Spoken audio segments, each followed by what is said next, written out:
Hey, what's up? Welcome to another edition of The Mandatory live on this Thursday morning. Remember, if you like the content, make sure to hit that like and subscribe button. Also, follow us on our social media channels. We're at The Mandatory TKO, and we're also available on the audio side, so you can find us wherever you stream any of your shows.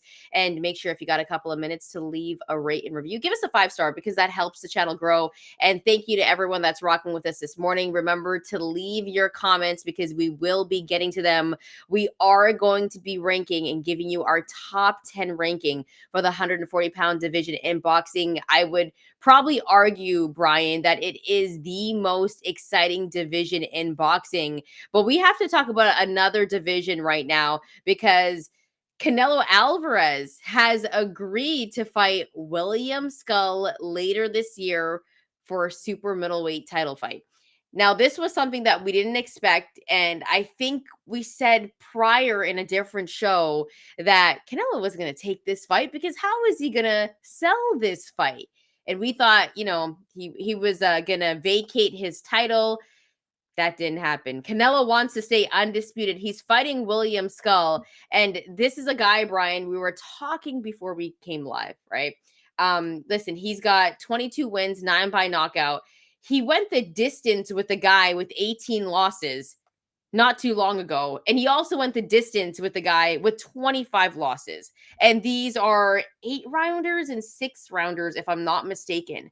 So this should be a very, very easy fight for Canelo Alvarez. Your thoughts on him not vacating, wanting to stay undisputed, and his decision to fight William Scull instead of a guy like David Benavidez, who was also his mandatory for a long time, and he didn't fight him. Yeah, so William Scull's 22-0, 9 knockouts. A lot of people haven't seen him fight. He's already into his 30s because Cuban took a while to turn pro. And he's been sort of rising up the ranks after a successful amateur career. The IBF is basically like, hey, Canelo, we're going to strip you of one of your 4 super middleweight titles, and you will no longer be undisputed if you don't fight William Scull. And people kind of want Canelo Alvarez to vacate so that we can get a better fight than this, with no disrespect to William Scull. But if you're talking about, hey, mandatory challengers, as you mentioned, Shantelle, David Benavidez, WBC interim champion. This is somebody who the WBC could basically like, hey, we'll strip you of our title, of our main world title, and elevate Dave Benavidez from interim to world champion if you don't fight Dave Benavidez. They could do that if they wanted to. The WBA has David Morrell. I don't know if he's a regular champion. He's not an interim champion. He's a regular champion. But the number one contender is Edgar Berlanga. You could actually make Canelo Alvarez, hey, we'll strip you of your super title if you don't fight Edgar Berlanga and make Edgar Berlanga the number one contender here. And I think people would rather see Canelo Alvarez fight even Edgar Berlanga, but definitely David Benavidez than William Scull.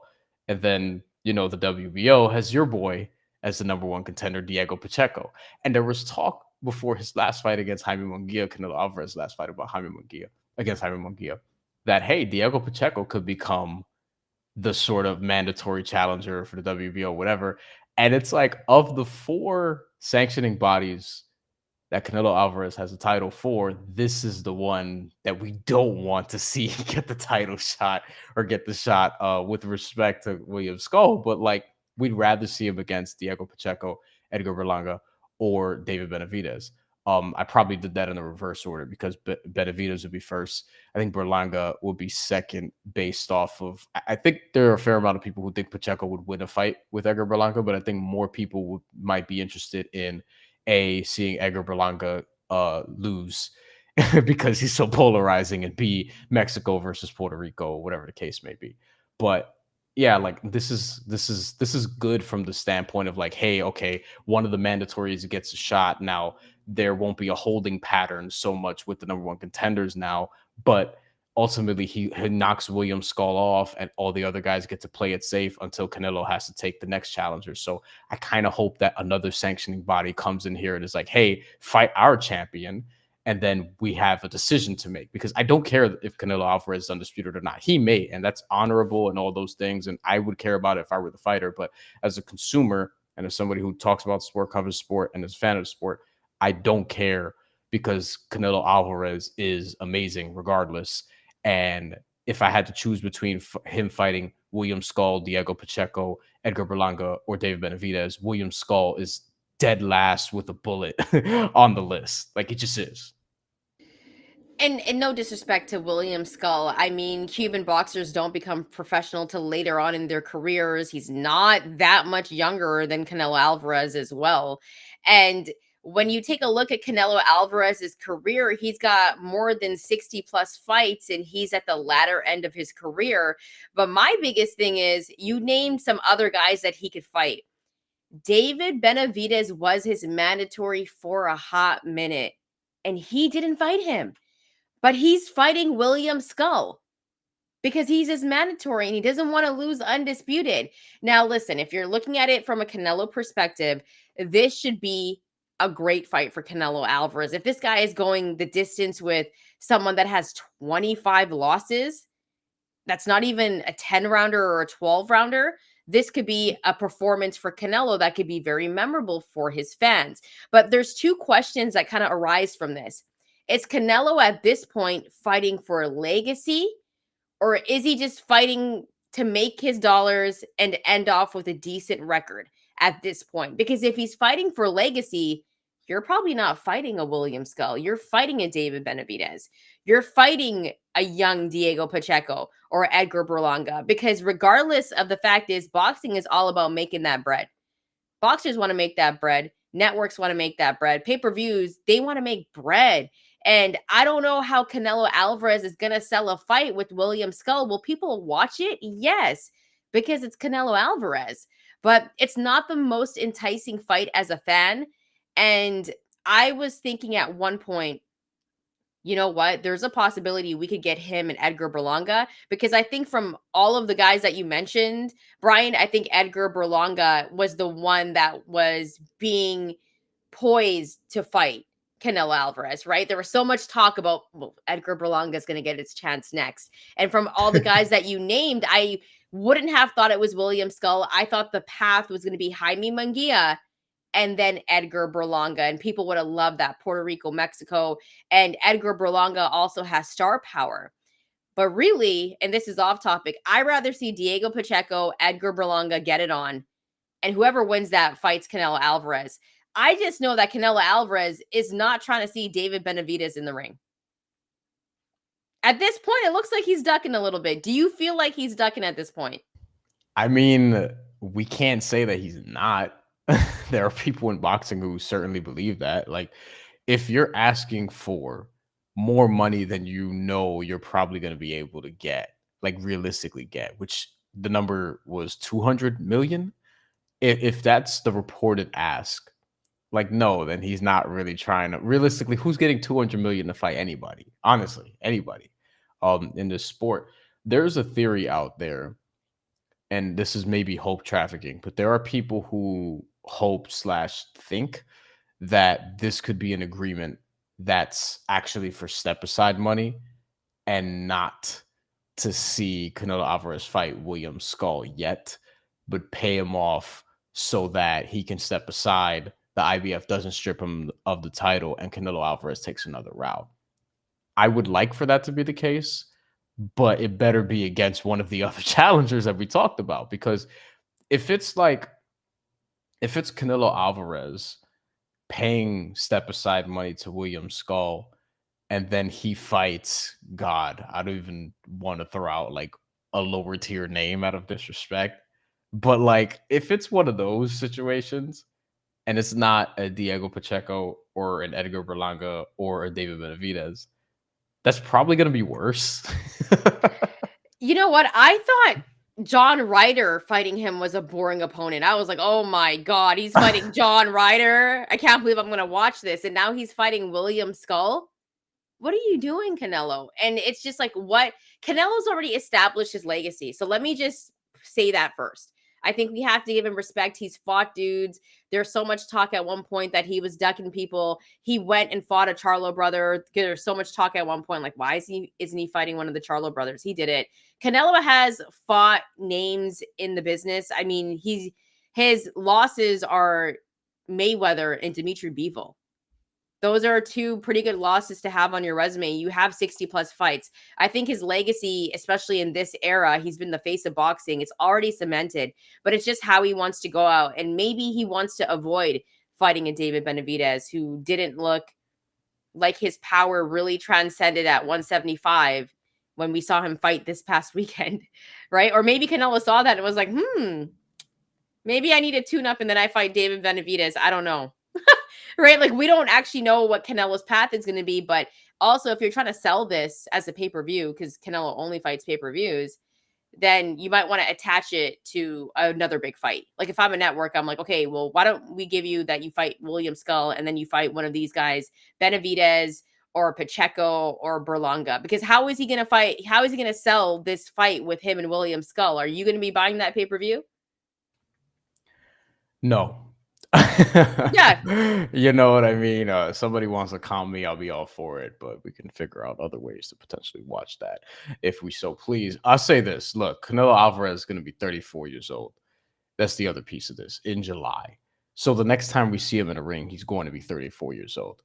Do I want to see Canelo Alvarez use one of the last however many fights he has left on a William Scull level opponent, when whatever, like, you could say he's still at the end, like the tail end of his prime. You could say that he's slightly past it and it's going to start showing those warts, whatever the case may be. He looked great against Jaime Munguia. Yeah, and he looked great. Before that, you could be like, oh, okay, maybe there's a little bit of slippage because John Ryder, small ring, didn't knock him out, and came back from wrist injury though. The surgery, which I continue to say. Which you always point out, which has aged well because we saw how he looked in the Jaime Munguia fight. So I think this is the other piece of this. He's in his 19th year as a professional. He's got 65 pro fights. Like, we're approaching 70 here. Guys don't do this anymore. He does have 65 pro fights. Maybe he gets to 70, whatever the case may be. I don't want to see, like, if this is the tail end of his peak or whatever it is, like, we can call it the tail end of his peak. I don't want to see it spent on this fight. Yeah, and you know what, though? I'm going to take a look at it in a Canelo perspective. I'm going to do whatever I want. What do I have to prove? Right. I've been undisputed for a minute. I've done everything that I want to do in this sport. I've fought big names. If I want to go out near the latter end of my career, knocking out dudes, getting stoppages with a guy like William Scull, I'm going to do it, because regardless, people are going to buy it. People will buy the pay-per-view to see Canelo fight, because I guarantee you Canelo's going to have a crazy finish in this fight. It might not be fair to William Scull. No disrespect to him. Cuban fighters are very tricky, Bryan, but this should be a performance that will be probably memorable to Canelo fans. But it's just about the opponent. I think we want to see him go out on top. We don't want to see him be older in the sport, like a Triple G, right? And seeing Triple G fight, his last fight was extremely tough. I think Canelo still in his prime. He still has it. And that's why we want to see him in Benavidez, because if he did fight Benavidez and he beat Benavidez, and after seeing Benavidez at 175, I think Canelo has a really good shot. I think if Canelo Alvarez had David Benavidez on his resume, no one could ever talk smack about him or say that he was ducking anybody. I think people would have a serious... If he fought David Benavidez and beat David Benavidez at this stage of his career, I think there's a section of people, maybe more than a section of people, who would have a serious, is he better than Julio Cesar Chavez? That's a conversation that would have to be had. Yeah, almost first take style debate, except it wouldn't be on First Take because, you know, they don't cover boxing like that. It would be here on the mandatory. Right. We would have this conversation. We would legitimately have this conversation because it'd be fascinating to talk about, especially if he destroyed David Benavidez. But again, I think that David Benavidez for now would probably win that fight. But he is playing with fire now, because when you start moving up and down weight classes, he says he's willing to come back down to super middleweight and cut. and people are questioning his power at light heavyweight.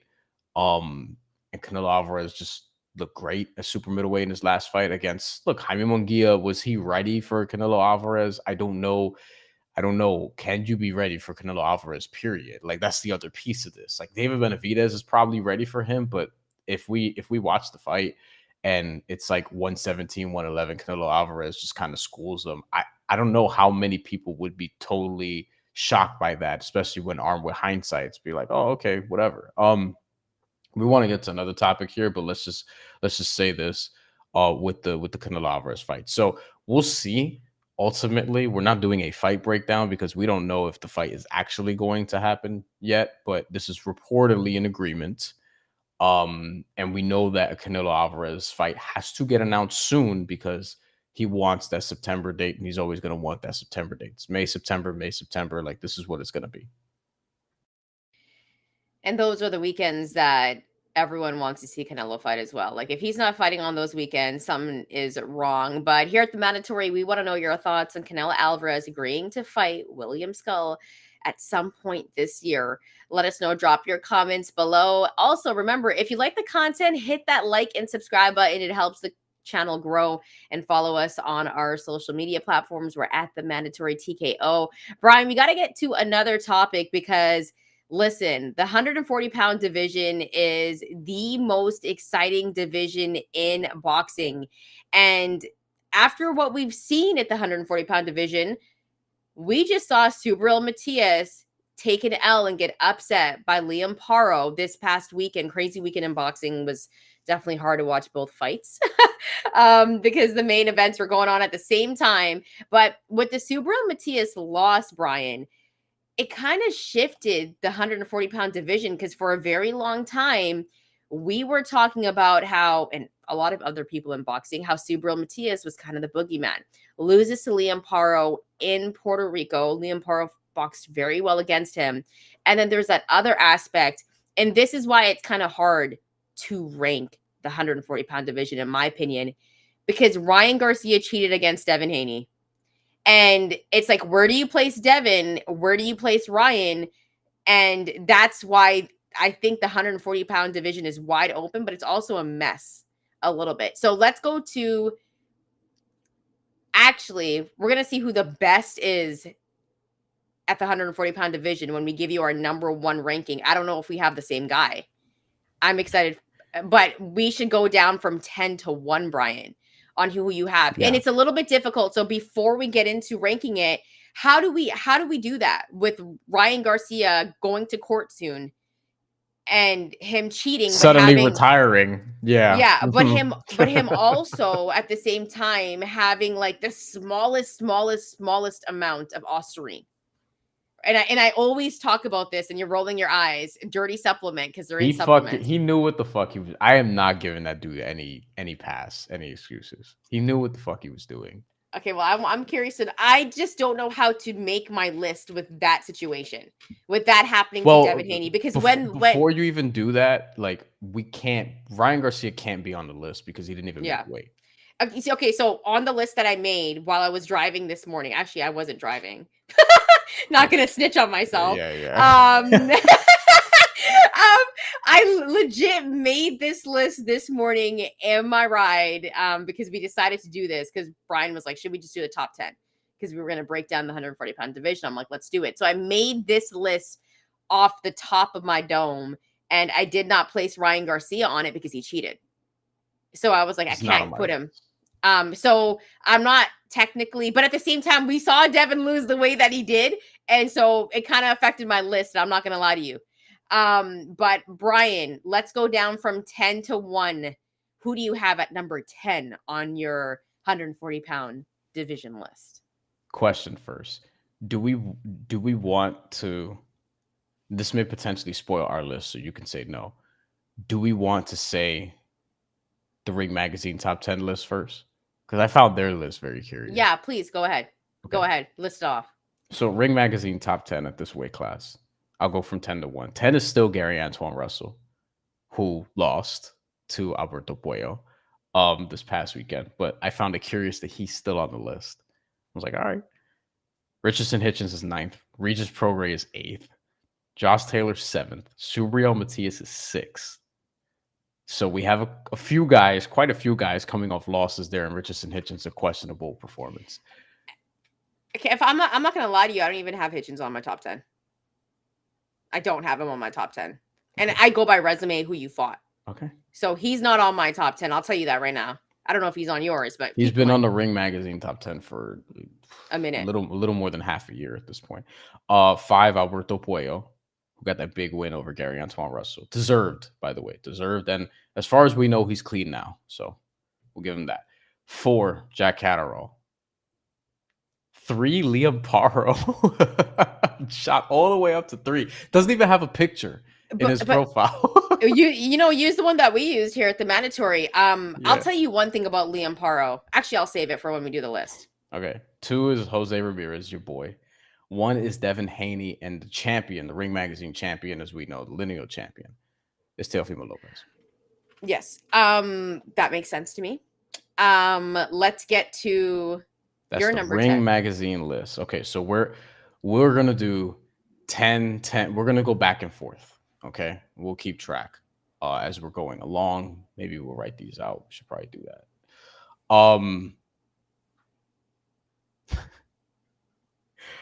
10 was a fight for me.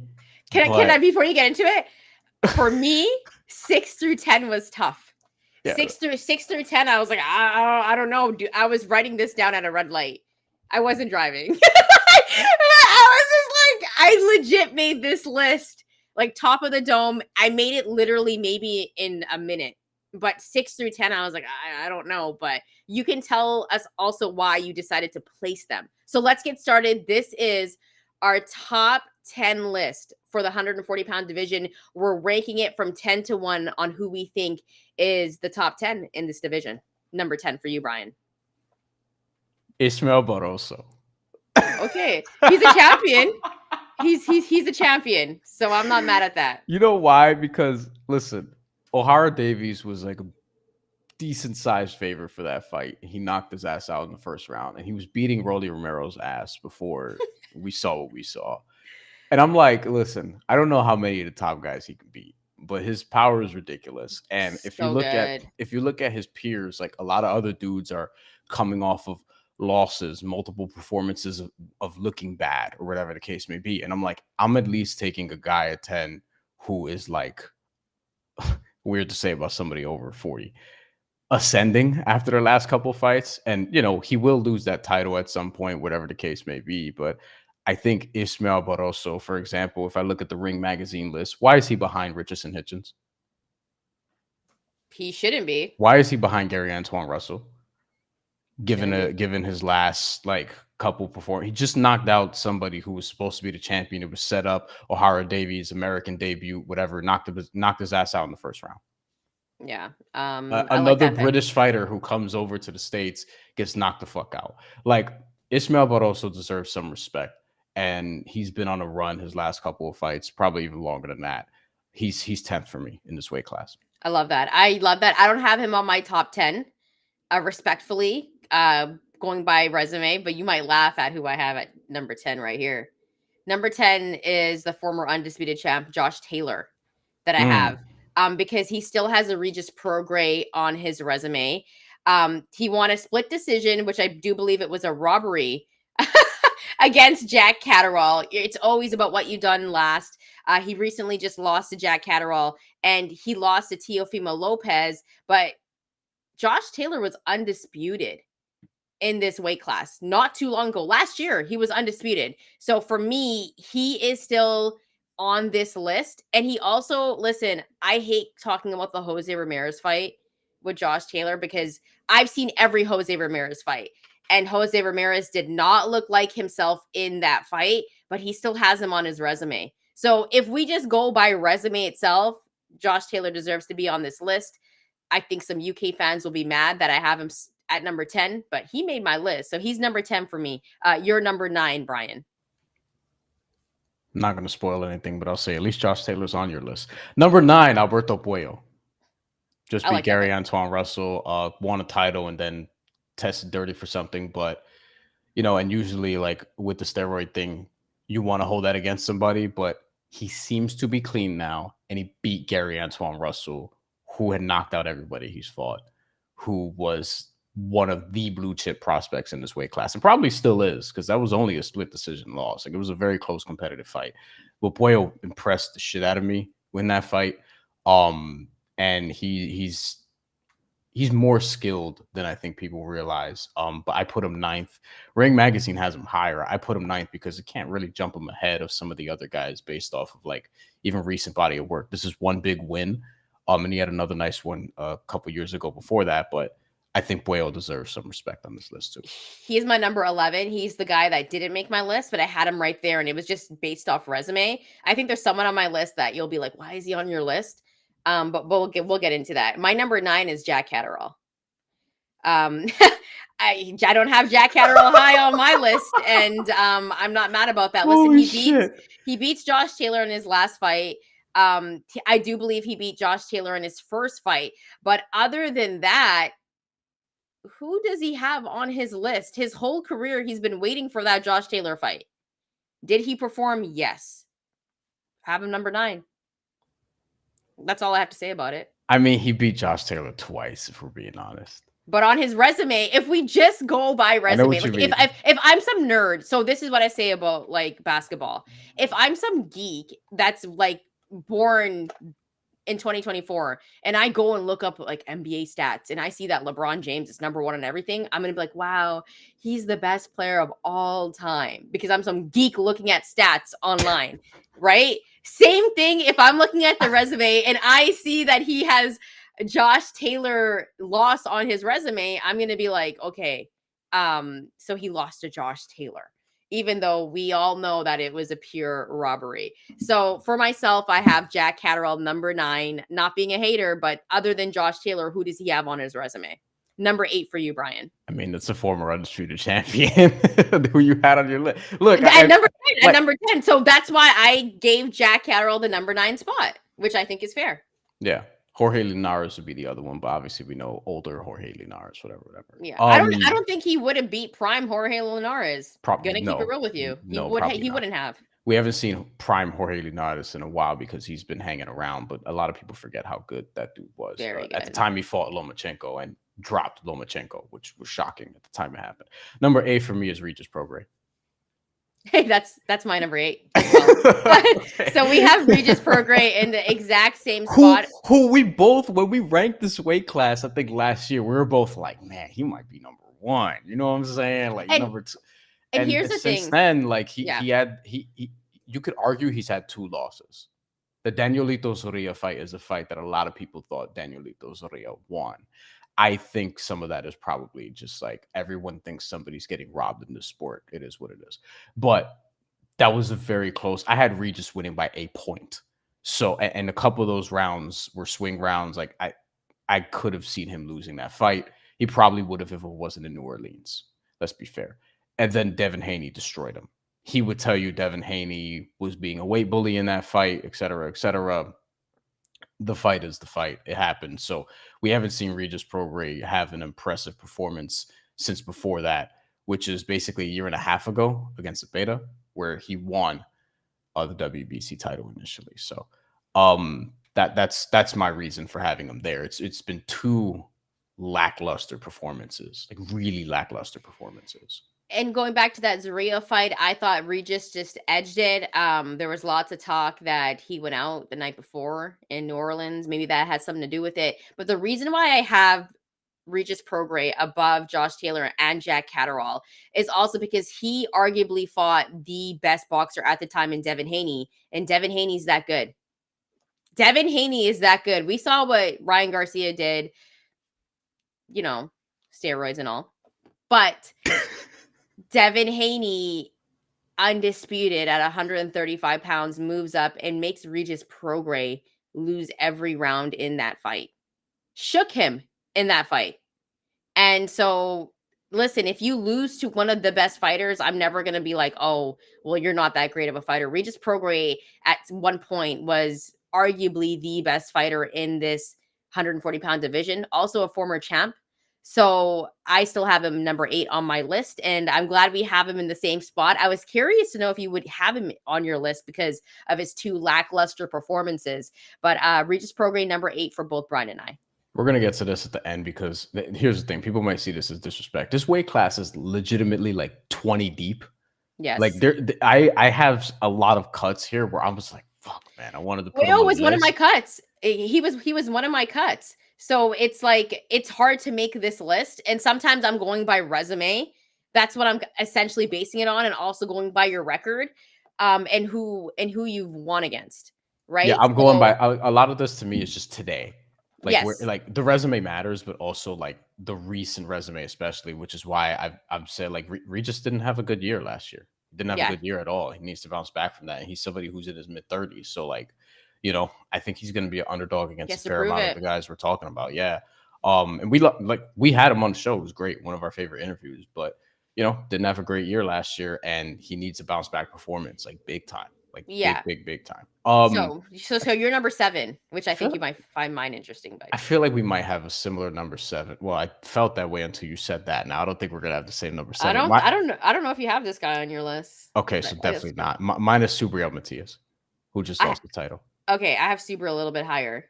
He's Oh, on my that's list. interesting. Okay, Um, he was 7 for me. He probably, if we made this list before his fight, he probably would have been third.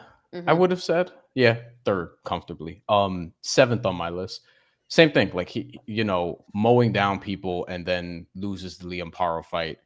116, 111-ish fight, I think. Maybe a lot of people had it. For what I've seen, I saw some 115, 112s. I saw some even wider than that, but got outboxed in his hometown against Liam Paro. Good boxer. I said before the fight, why is Subriel Matias such a wide favorite? Thought he would win the fight, but didn't think he should have been minus 750. That was outrageous. And he needs a bounce back performance too, but I think he accounted better in that fight than Regis Prograis did against Devin Haney for sure. Yeah. And it was also one performance. One performance. It wasn't back to back. So Subriel has another lackluster performance after this. Then yeah, we're going to talk about potentially like knocking him off the list. But for now, number 7 just lost his title. We'll see what happens. And another guy that didn't make my list, and I want to mention him, is Sandor Martin. Very, One of very my tricky last fighter. cuts. One of my Yeah. last cuts. And it Yeah. was hard to not put him on this list. And I was struggling while I was driving. I was like, how did I not put him and Pollo on this list? Right. I was like, how did I not get them on this list? But that's how tough it is. And I'm going to say this name, and you guys are going to be like, well, why is he on this list? I have Arnold Barbosa Jr. at Yeah. number 7 on this list. And listen, he's undefeated. He's 30-0. And people are going to look at me and be like, well, who else 29 has? and 1. They're gonna say 29 and 1. Yeah, pretty much, because the last fight was controversial, but as you know, boxing, that happens sometimes. Robberies do happen in broad daylight. Why it didn't happen in Puerto Rico this past weekend, I'm not quite sure. But the one fight that I always go back to, and I hold Jose Pedraza in a very, very high regard, and the way that Arnold Barbosa Jr. made him look in the ring, to me, was one of his best performances of his career. He hasn't lost yet. He is 33 years old, so he has to go. He has to get a big fight. Lots of talk that he's fighting Jack Catterall across the pond, which will be really, really good for Arnold Barbosa Jr. I think a very tough fight for him. But at the same time, Danielita Zorrilla, I thought he took care of him very well. And the one fight I always go back to, if we remember when Arnold was coming up on Top Rank, the guy that everyone was praising was Alex Saucedo. That was a fight that Arnold Barbosa was not supposed to win. Ended up ending Alex Saucedo's career, right? Um, so it's one of those things where I go back to that fight and I'm like, listen, he took care of Saucedo and he wasn't supposed to. And he hasn't lost yet. Does he need more names on his resume? Yes, he definitely does. But I have Arnold Barbosa Jr. at number 7 on my list. He's on the top 10 list. When we did this last year, I had him and Jose Ramirez fighting for 5th. He hasn't lost yet, technically, on the resume, right? Very, very tricky fight against Sean McComb. Bryan, you're number 6. This is where it really got tough because we were talking about how difficult 6 through 10 was. Um, But if we're talking about resume, and specifically at this weight class, this person for some reason wasn't even on the Ring Magazine top 10 list, which I found interesting. But 6, I have Isak Cruz. He has a Okay. title. He has a title at this weight class. Um, beat Rolly Romero. That's it. It's the only fight he's had at 140 so far. So, TBD. And it was also, I mean, good matchup for him, for being honest. But Yeah. Isak Cruz is 6. I think a lot of people would have him much higher. I was surprised that Ring Magazine didn't have him on the list at all. Like, he should be ahead of Gary Antoine Russell probably at this point, but I think they're factoring in body of work in this weight class. I was too. So I put him 6 here. And stylistically, he's a fascinating matchup for a lot of these guys. Like, I've often said, like, are you sure he would beat Subriel Matias in a fight? Because Subriel, we know what type of fighter he struggles with. That's not Isak Cruz. And the same could be said for Isak Cruz. We know what type of fighter that he struggles with, and that's not Subriel Matias. They would beat the shit out of each other. So who the fuck wins that fight? But does Isak Cruz, like, is he favored in a fight against Jack Catterall? Is he He favored in the should fight be. against Liam Paro? Like, is he going to be able to get to those guys in the same way? Or are they going to fight like Gio Cabrera and sort of give him problems with his movement? And Isak Cruz going to be following around. Like, I He's don't got to know. learn how to cut off the ring for sure, for sure. I'm not mad at that. So my number 6 is Jose Ramirez. I actually didn't. Six. Yes, 6. You have him. You love this dude. You have him I know. 6. I know. What? I love my Cali Mexican boxers. I have Jose Ramirez 6, and that's still pretty high on the list in my opinion. Jose Ramirez loses to Josh Taylor, and in his last fight, he got beat pretty bad. Like, he didn't get beat on the resume, but it was a fight where he took a lot of hits. He fights a dangerous style, which is what I like. He fights a true Mexican style, but I have him number 6 because I still believe that despite Subriel Matias losing to Liam Paro, he had some good moments, and I think he could have finished off Liam Paro at some points in that fight. I really do believe that. Like, he had some good runs in that fight. Maybe it was fighting in Puerto Rico. I don't know, but I still have Subriel Matias high. He had just had a title. So I'm not going to knock him down lower than top 5 for me. Because at the same time, he has the power. I like his fight style. So I pretty much just told you who's my number 5. It's Subriel Matias. My number 6 is Jose Ramirez. Your number 5, Bryan. Jack Catterall. Ooh, that's quite high. Listen, he beat an undisputed champion twice. He beat Jorge Linares convincingly at this stage of his career. And I like Jack Catterall more than I thought. Like, I like that he's weird. His style is Yeah. very quirky. His style is very unconventional, off rhythm, off beat. I like that. I find it a little bit, I don't want to say alarming, too strong of a word, but later on in fights, he tends to not push the envelope the way he should and finish the way he should. It's happened against Josh Taylor a couple of times, which is why he got robbed the first time and how some people thought he could have got robbed the second time. But he has those 2 victories, and I think he is ready for another top fight in this weight class, which I think he's going to get. It sounds like It's Arnold. it could be Arnold Barbosa. Arnold Barbosa tweeted the emoji. They were going back and forth. He tweeted the British emoji, British flag emoji. Don't know why I said it like that. That was an accident. Didn't mean to sound offensive. And then the plane, I think, was in that tweet as well. So if Jack Catterall fights Arnold Barbosa next, I think that's a great fight. I think Barbosa has a chance, but the problem is he would probably need to knock out Jack Catterall to win that fight. Yeah. If not, just destroy him. And I don't necessarily think that's going to happen. I would favor Catterall there. But Catterall's 5 for me. I think he's done enough to warrant this spot. I think he's one of the best guys in this weight class, maybe the best guy in this weight class that doesn't have a title. Like, I don't know if I agree with that, but I do think Jack Catterall he is should a tough have a fight. title, though. He should have had a title the first time. 100%. I agree with that.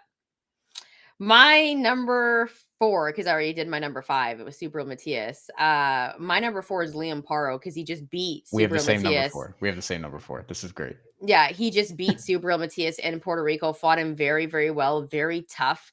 Liam Paro went into a territory and got a win that I don't think, unless there were people on our live that were saying Liam Paro is going to be Subriel Matias, but that is a great name to have on your resume.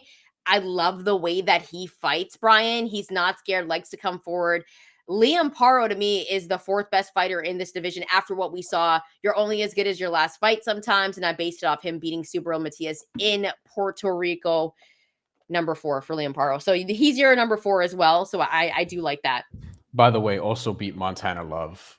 Beat the shit out of him, Yeah. knocked him out, which, you know, that's a better win than a lot of what, you know, a lot of who we're talking about, right? A lot of Yes. these guys don't like Richardson Hitchens, as you can see, not on my list. Not on mine either. He wanted to fight Montana Love. I think he would have beaten him, but ultimately didn't get the chance. And I think Montana Love would be the best win on his resume, other than Gustavo Lemos. But I don't know if he beat Gustavo Lemos. So No, I like don't that's think so. why that's why he's off the list. Gustavo Lemos, by the way, signed with Top Rank. So that makes his weight class a little bit more interesting too. We'll see what kind of fights he gets in that division. But yeah, I have Liam Paro there. And he also has the Brock Jarvis knockout not that long ago, which I read somewhere, and I don't remember the odds for this fight because I didn't bet on it, but I read somewhere that he was an underdog for that fight going into it, which I don't remember. But if that's the case and you knock out somebody in the first round as an underdog, that's not something that happens very much. So we both have Liam Paro, number 4. We're going to have 2 of the guys the same in our top 3. One guy we don't have, because you already mentioned somebody who's in my top 3, in my 3rd spot, that I haven't talked about yet. Yeah, you mentioned somebody that is in my top 3 as well. Isaac Cruz, number 3 for me, just won a title. I think he's gotten better, and I think he showed that in his last performance. Does he struggle to cut off the ring? Yes, but I think Isaac Cruz, he's a champion. You can't take that away from him, and he's fought well. And I think another part of it too, he has the star power, Isaac Cruz. Like, people ride Yeah. pretty hard for Pitbull Cruz, and he's an exciting fighter. I like his fight style, obviously. And I just hope to see him in another big fight, whatever that may be. But Isaac Cruz, number 3 for me on my list in the 140-pound division. He's getting Rayo Valenzuela in August on the Terrence Crawford card, which is going to be a lot of fun. Valenzuela is somebody who was one of my first cuts, but I considered him at one point. But I was like, I can't. Like, if my list is 20 deep, then he'll be there. But Isaac Cruz, like, yeah, I think you can justify that. My only thing, and the reason why I didn't have him in my top 3, is I just want to see more of a body of work in this weight class. So if he beats Valenzuela, which you want to talk about a firefight. I mean, this is a potentially dangerous fight for Isaac Cruz, but also a more dangerous fight probably for Valenzuela, who I think he's going to need a box to win, and we'll see if he can do that for 12 rounds against Isaac Cruz. But it's a great fight. It's going to be very explosive. Isaac Cruz, a favorite, but I don't think he's a huge favorite either. So that's a lot of fun too. We'll see. That one's going to be a banger for sure. It's going to be a great fight. 3 for me is Jose Ramirez. Okay, so you had him higher. I like that. I like your list. Why do you have Jose Ramirez at number 3? Formerly unified champion, but also he looked really good against Barthélemy. I thought Barthélemy had some moments though. Barthélemy is good. Like, that's the thing. Yeah, I think it was a tougher fight. Like, I thought Jose Ramirez in that fight would stop him. I didn't. Okay, so you didn't. Okay, so I was kind of like let down that's in that probably fight. that's probably what it was. I bet on Ramirez to win by decision. Barthélemy's stoppage loss to Gary Antoine Russell was bullshit. It was very early, and he actually had some success in that fight before he got unfairly stopped in the 7th round. Barthélemy's a former champion. He has had great fights and, you know, lighter weight classes, 135 in particular. And I think that was a legit win. Jose Ramirez also beat up Richard Colmay, and he beat Jose Pedraza not that long ago. The one loss to Josh Taylor that he has on his record, if not for the 2 knockdowns, it would have been a tie because of the 2-point deductions. It was a very close fight other than that. And I think you make the point, like, he wasn't really himself. Maybe we grant him that, but like, I think Jose Ramirez is still really good. Nerd comments and says that he's shot. I don't think he's shot. That being said, I need to see him get like a worthy opponent at this point, because I felt like he would comfortably beat Pedraza. He would beat Colmay. He would beat Barthélemy. And those are good names. Like, those are legitimate names, former champions, but he should fight. Like, I would like to see him fight a Devin Haney soon. I would like to see him fight the Jack Catterall Arnold Barbosa winner soon. Can he fight Richardson Hitchens? Because they're both over there, you know, fighting on the zone. Is that a fight that could be made? So, like, there's a lot there. Maybe I have him a little too high, but honestly, like, there's a body of work there. There's multiple world titles. I'm not so sure that Liam Paro would just beat his ass. So I would like to see that potential fight also. If Liam Paro's first title defense is against Jose Ramirez, sign me the fuck up. That'd be a Yeah. great fight. Yeah, for sure. My number 2, Bryan, is Devin Haney. Same. And we have the same number 1, Teofimo Lopez. Yes. Number 2, Devin Haney. No surprise there. It's hard to put Devin Haney above Teofimo Lopez at this point because of what we saw happen, even though Ryan Garcia took steroids. Devin Haney, undisputed at 135 pounds. I don't think you can deny that. But the way that he lost that fight against Ryan Garcia, and granted, steroid use, I still think Teofimo Lopez has one of the best resumes in boxing. And what he did at 135 pounds was extremely impressive. And Sandor Martin was a tough fight. I know a lot of people thought maybe it could have gone to Sandor Martin, but I thought he fought that very well. And then going back to the Jermaine Ortiz fight, wasn't his fault that Jermaine Ortiz fought like that.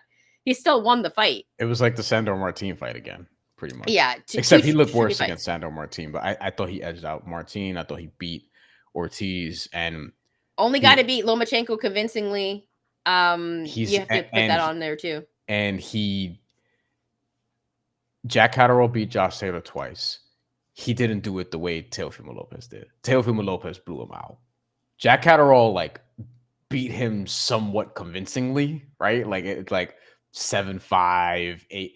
I gave Teofimo Lopez 9-10 rounds or something like that. It was ridiculous. There was a 115, 113, 102, 115, 113, which I thought was kind of crazy. Teofimo Lopez beat Josh Taylor's ass. And that was going into that fight where we were like, fuck, what Teofimo Lopez are we going to get? I was at that fight. What Teofimo Lopez are we going to get? Is Josh Taylor just going to beat him or whatever? I remember thinking it's probably Teofimo either catches him, knocks him out, or Josh Taylor probably outpoints him. But if Teofimo Lopez actually shows up, puts it all together like he could, then he could actually just outbox him. And he did the latter emphatically. He's number 1 in this weight class. You could argue that they may have been the case before Devin Haney, Ryan Garcia, but I think if Devin Haney beats Ryan Garcia, we probably both have Devin Haney first. So we still 100%. Need to see what's up with that. But my concern with Devin Haney now is he may never be the same, because once you get rocked like that and knocked down several times and your jaw gets broken, and he might be chinny now, and you don't want to be a dude who's a counter puncher, who is not a finisher, who is chinny. So I would favor Teofimo Lopez in a fight with Devin Haney now. I definitely would as well. And going back to Teofimo Lopez being my number 1 on this list, I think he has one of the best resumes in boxing. Like I said, Nakatani, Richard Comey destroyed him, beat Lomachenko convincingly. And then he has a very bad loss against George Kambosos, which a fight he did not take seriously, which is what we always have to say when mentioning that fight. Moves up to 140 pounds and has impressed. What he did to Josh Taylor, he embarrassed Josh Taylor in that ring. Everyone was talking about how great Josh Taylor was until Teofimo Lopez fought him. And that's why, to me, he's number 1. Devin Haney, obviously undisputed at 135 pounds. He destroyed Regis Prograis at 140 pounds, and then he loses like that to Ryan Garcia. It's unfortunate, but that's why Teofimo Lopez kind of edges it out for me against Devin Haney right now because of the way he lost to Ryan Garcia. It's unfortunate, but I would love to see Teofimo Lopez and Devin Haney fight at some point. I think that's a blockbuster fight. But Bryan, great list. We had some of the same names, a couple of names that were not on our list. But for the most part, I think we agreed that it was very tough to make this list. Yeah, we're going to reread ours. I'm going to reread mine first and drop comments, drop lists or whatever thoughts on it. We're going to put some comments on the board before we get out of here. But let's recap the list real quick. For me, 10 through 1. Ismael Barroso was 10. 9, Alberto Puello. 8, Regis Prograis. 7, Subriel Matias. 6, Isaac Cruz. 5, Jack Catterall. 4, Liam Paro. Jose Ramirez, 3. Devin Haney, 2. Teofimo Lopez, 1. Others receiving votes: Josh Taylor, Richardson Hitchens, Sandor Martin, Arno Barbosa, and there's a whole bunch of others that are on the second tier, third tier cut list, but we don't have to mention every single one this weight class yet. Yeah, it's definitely tough. Number 10 for me, Josh Taylor. Number 9, Jack Catterall. Number 8, Regis Prograis. Number 7, Arnold Barbosa Jr. Number 6, Jose Ramirez. Number 5, Subriel Matias. Number 4, Liam Paro. Number 3, Isaac Cruz. Number 2, Devin Haney. And number 1, Teofimo Lopez. Teofimo Lopez is going to be fighting next weekend. Yeah. Or is it? And No, so it's next weekend. And so we'll get to see him back in the ring, pretty much essentially a tune-up fight. I feel like just staying busy. Yeah. Just staying busy in this one. Let's get to some comments really quick though before we get up and out of there. Going back to, let's actually go to this comment, and it goes back to the Canelo one, but still. Who would want to watch Berlanga versus Canelo? I think a lot of people would actually be interested in that fight. Yeah, I think a lot of people would want to see Edgar Berlanga get his ass beat. Look, I'm Puerto Rican, dog. Like, I just, you see it behind me in the background, but like a lot, it is what it is. Like, a lot of people would want to see. I think most people, David, so like most people want David Benavidez, Canelo Alvarez, by and large. I think if you poll people though, Edgar Berlanga may be second on the list. It's gonna be him or Diego Pacheco most likely. David Morrell probably isn't like that level of popular to get enough love in terms of a stylistic boxing match, though. If Tough David fight, Morrell's still in the mix, I would love to see that. But if he ain't fighting Dave Benavidez, he ain't fighting no David Morrell. No chance. No, for sure. He's not even looking Morale's way. IMPK 13 says number 1 Haney, number 2 Teofimo Lopez, number 3 Jose Ramirez, number 4 Isaac Cruz, and number 5 Jack Catterall. A lot of people have Jack Catterall higher than I do, but I can see why. What a shock! I know, right? Let's go back to David. I like Catterall. I'm excited to use Jack Catterall when Undisputed comes out. Me honestly. too. I'm excited to fight against him.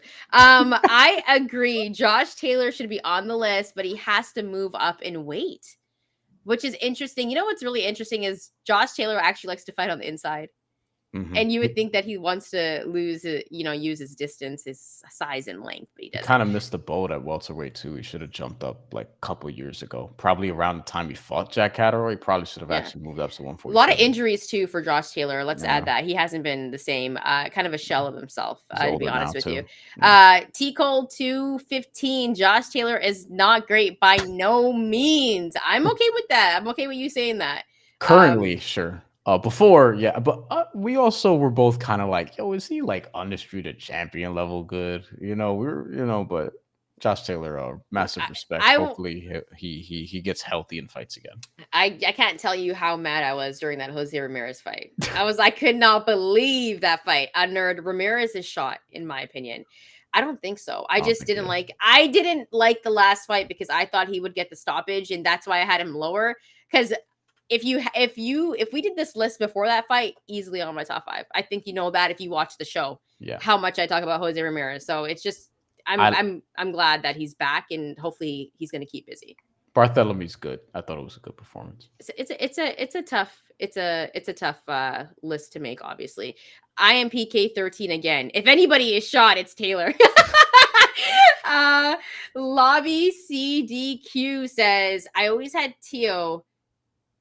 KOing. Yeah. Okay. Yeah. Knocking out Haney. I think that happens too. Like if I was supposed to place a bet today, I would place a bet on Teofimo Lopez knocking out Devin Haney.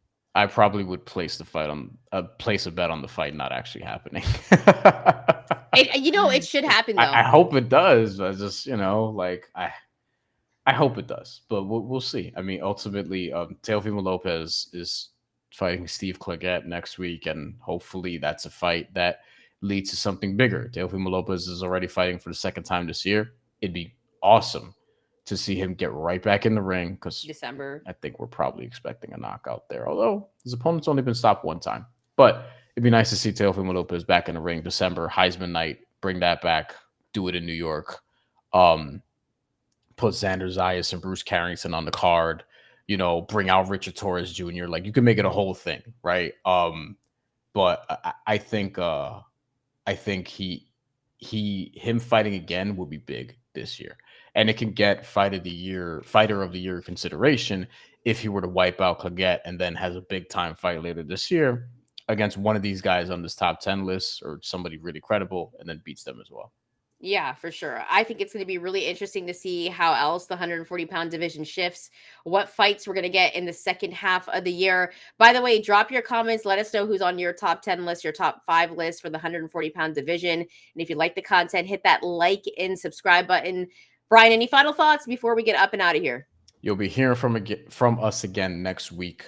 We are planning a post-fight live for sure after Teofimo Lopez fights and after Bam Rodriguez fights. Ooh, Because can't wait for that God, one. whew, that fight. El Gallo and Bam? Come on, Yes. sign me up. Yeah, so that's gonna be a lot of fun. And we'll do a preview leading up to that as well. There's some good fights, though, coming up even this week. Rafael Espinoza, I think that's the only card of note, but Troy Isley, who's been on the show, is fighting a fellow undefeated middleweight. Should be good. I I think love it it's when they Javi put Martinez. undefeated. Yeah. Yeah, I so that's love that. That's a tough fight. apparently they don't like each other either. So I'm come on, I'm excited I about gotta that. root for my boy Troy though. He's been on the show. So that should be a good fight. Remember to follow us at the Mandatory TKO. Also hit that like and subscribe button and enjoy the fight this weekend.